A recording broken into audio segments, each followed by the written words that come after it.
At that time, if the dad gives support by saying, listen to your mom, not a lot, just listen to your mom, yeah?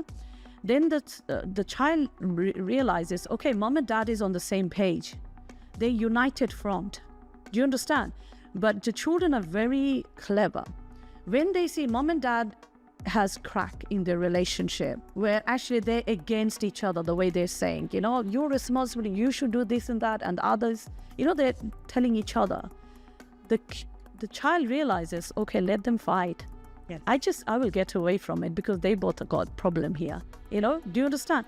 I feel like this is just so dangerous. One more thing is very dangerous when mom is saying something else and dad is saying something else. Yes, yes. If dad is saying you shouldn't do that or whatever they're saying to the children, yeah. and mom just come and say, oh, I will see them, you don't say anything.